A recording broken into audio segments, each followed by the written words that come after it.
Have you ever heard of a town that embraces its own monster? A place where myth and reality blur under the light of the full moon. Well, pack your bags, but maybe bring some silver, because today we're heading deep into the mountains of São Paulo state in Brazil, to a quiet little town called Joanópolis. Is a postcard of rural Brazil. It's peaceful, it's green, and it's surrounded by these beautiful, misty valleys.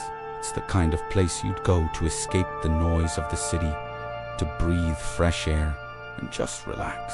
But when the sun goes down and the moon begins to rise, Joanópolis becomes something else entirely. For generations, people here have whispered about the same creature, a terrifying figure that stalks the moonlit nights. It's described as half man, half beast. It's tall, incredibly strong, and covered from head to toe in coarse black hair. But the most chilling detail, its eyes, they say, shine like burning red embers in the dark. This creature is known as the lobisomem, the Brazilian werewolf. Now, Joanópolis isn't just some random small town with a spooky story. Oh no. It proudly, officially calls itself a capital do lobisomem, the capital of the werewolf. You can't miss it. The moment you drive into town, the welcome sign greets you with a massive wolf-like silhouette howling at a full moon. It's a bold statement, and they absolutely lean into it.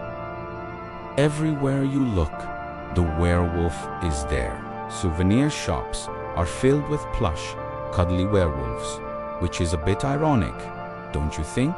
You can buy t-shirts proudly displaying the town's beastly mascot, and even grab a local craft beer named, you guessed it, lobisomem. On the surface, it seems like a clever marketing gimmick, a fun, quirky way to attract tourists. But if you dig just a little deeper, you find that behind all the humor and the merchandise, there's something else, something much older and darker. Talk to the older residents, the ones whose families have lived here for centuries. Ask them about the lobisomem. Their expressions change. The playful tourist trap vibe vanishes, and you'll hear a different kind of story. They'll tell you in hushed tones that the legend here isn't just for visitors. It's real.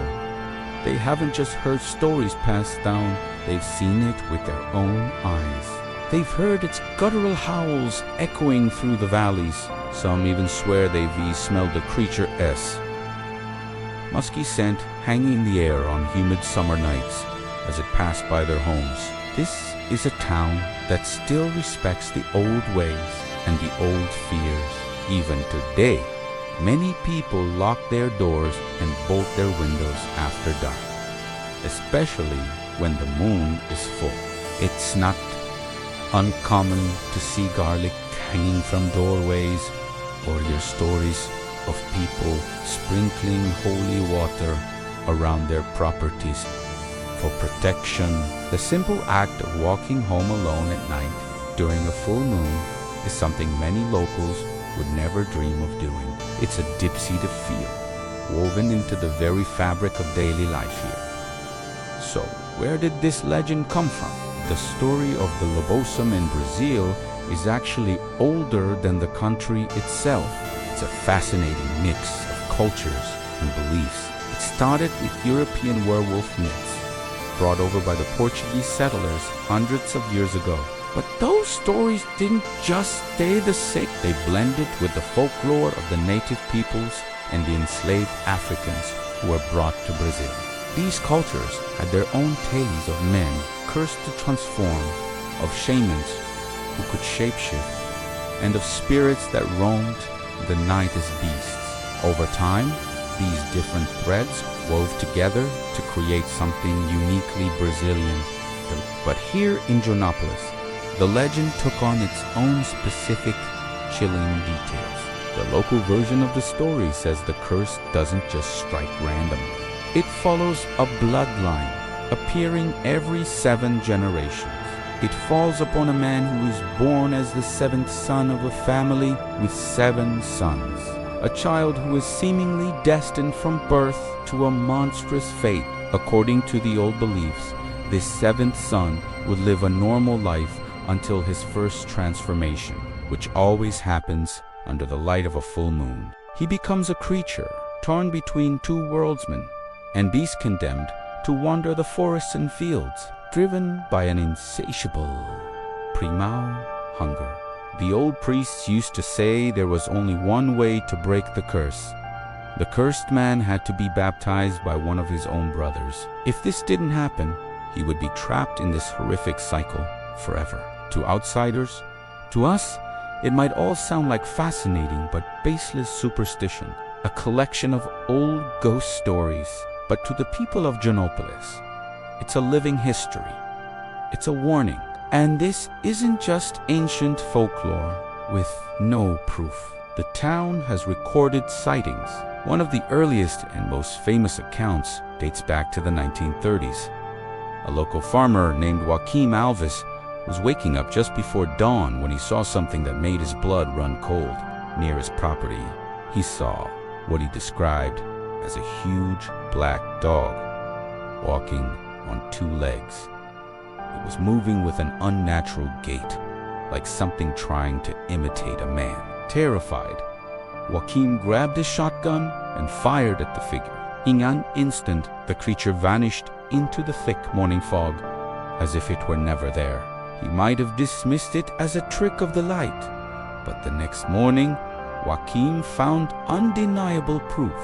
On the heavy wooden door of his barn, he discovered deep, powerful claw marks gouged into the wood, marks that couldn't have been made by any known animal in the region.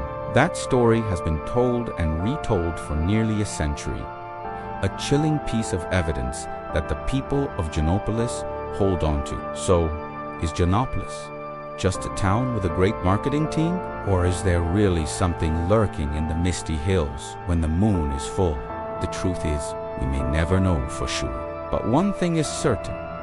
In this small Brazilian town, the line between legend and reality is it is a place where the howl of the wind can sound a lot like the howl of a wolf, and where every shadow seems to hold a secret. Joanópolis reminds us that some stories are so powerful, they become real to those who believe.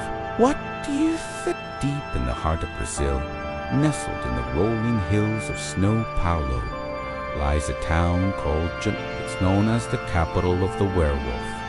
Now, you might think that's just a cute nickname for tourists, a local legend to sell a few souvenirs. But for the people who live there, the story of the lobisomem is anything but a joke. It's a shadow that has stretched over this town for generations, a chilling tale whispered in hushed tones, a fear that feels all too real when the sun goes down. Tonight, we're going to peel back the layers of this terrifying legend. We'll explore the history, the eyewitness accounts, and the chilling evidence that suggests something truly monstrous is haunting the Brazilian countryside. This isn't just a ghost story. For many, this is a living nightmare. The story begins in the 1950s, a time we often associate with poodle skirts and rock and roll. But in the woods near the Jacaré River, something far more primal was happening. A group of terrified teenagers came running out of the forest, their faces pale with shock. They told a frantic story of being chased by a massive, hairy man-like creature. They described its glowing red eyes, a detail that haunts accounts to this day, and an overpowering, unbearable smell like a wet, wild animal mixed with the sickening stench of decay. Of course, the authorities at the time dismissed it. Hysteria, they said. A prank. Teenagers with overactive imaginations. But then the story took a darker turn. Not long after the teenagers' encounter, local hunters, probably skeptical themselves, were exploring the area near the riverbank, and what they found made their blood run cold. There, pressed deep into the mud, were massive, non-human footprints. They were too large for any known animal in the region, too deep to be a simple hoax. Suddenly, the teenager's story didn't seem so hysterical. It was the first piece of physical evidence, the first sign that the whispers and folktales might be rooted in a terrifying reality. The town of Joanópolis began to look over its shoulder. The shadow of the lobosome had fallen, and it was just the beginning. This wasn't a one-time event. The initial fear of the 1950s never truly faded because the creature, whatever it was, never truly left. A disturbing pattern emerged, repeating itself every few years, like a gruesome, predictable cycle. It would start quietly. A farmer would wake up to find his livestock inexplicably slaughtered, not just killed for food, but torn apart with a savage, unnatural violence. Then, the loyal farm dogs, the guardians of the night, would simply vanish without a trace. And finally, the sightings would begin again. A lone traveler on a dark road, a child looking out a window, a farmer checking his fields, all swearing they saw it, a dark, hulking shape moving with terrifying speed through the trees at the edge of their vision. They couldn't always describe it clearly, but they all felt the same primal fear. The beast was back.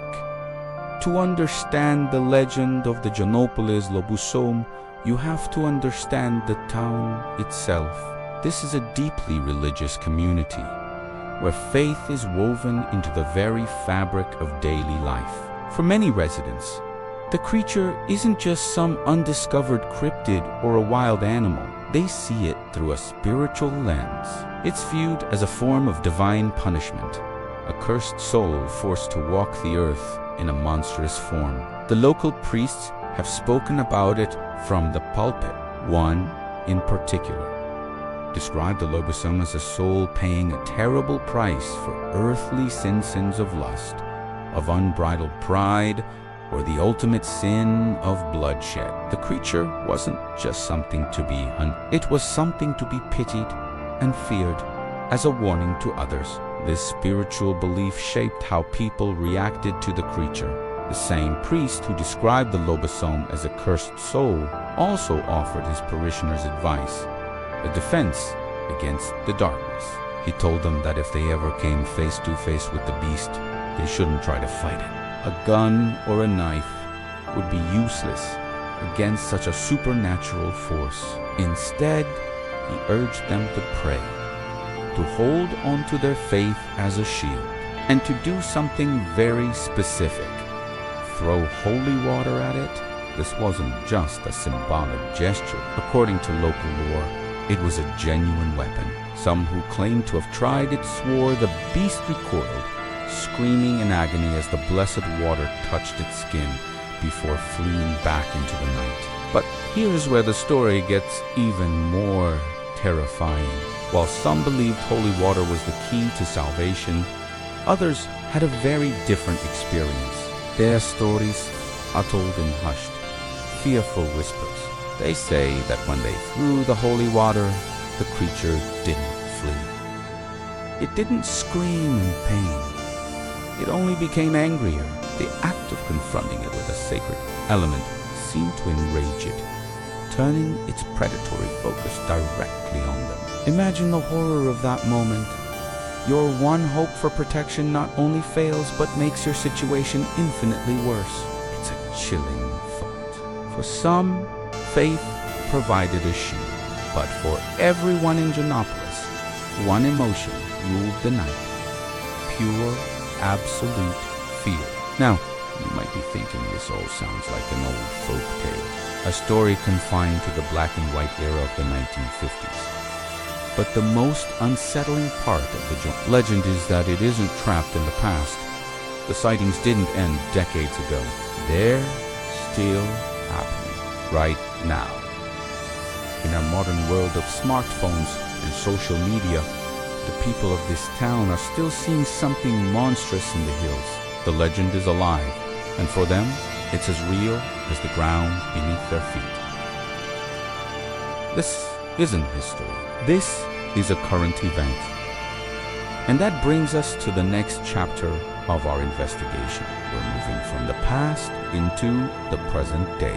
We're going to talk to the modern eyewitnesses, the people who have seen the creature in the 21st century. We've found incredible stories, recent accounts that are just as terrifying as the ones from 70 years ago. We even have photographs, blurry and controversial, but compelling nonetheless. We've looked into official police reports that mention strange occurrences and unidentified animal attacks that defy easy explanation. We're diving deep into the contemporary evidence, trying to answer the chilling question that everyone in this town asks when they lock their doors at night.